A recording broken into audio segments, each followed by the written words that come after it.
Hi welcome to day 29 of Hyrox series. మీకు తెలుసు కదా నా మోస్ట్ ఫేవరెట్ వర్క్ డే ఏంటి? Leg day.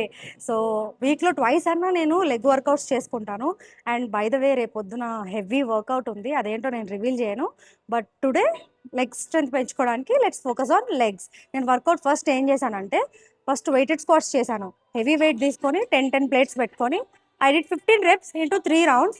సో హెవీగా చేసుకోండి మీరు కూడా. నెక్స్ట్ లెగ్ ఎక్స్టెన్షన్ చేశాను.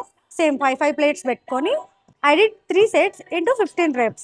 Again I did lateral lunges నేను ఎందుకంటే నా ఇన్నర్ థై స్ట్రెంత్ పెంచుకోవడానికి అండ్ ఆల్సో కొంచెం ఫ్లెక్సిబుల్గా ఫీల్ అవ్వడానికి I did that. And you know my favourite workout, it is Bulgarian split squats. I took 5 kg dumbbell each side. స్లోగా స్టడీగా చేసుకున్నాను. Same 3 sets 15 reps. దాని తర్వాత లెగ్ కర్ల్స్ చేశాను, hamstring leg curls, focusing on mainly hamstrings. So ఇది కూడా 3 sets చేయండి, 15 reps. Later calves మర్చిపోవద్దు. సో కాఫ్స్ కూడా ఫ్రీ వెయిట్ చేసుకునే వాళ్ళు ఫ్రీ వెయిట్ చేసుకోండి. నేను బార్బల్ రాడ్ కొంచెం వెయిట్ పెట్టుకొని చేశాను. 3 sets 15 reps. ఇవన్నీ చేసి ప్రాపర్ స్ట్రెచింగ్ చేసుకొని విల్ ఫినిష్ ద వర్కౌట్.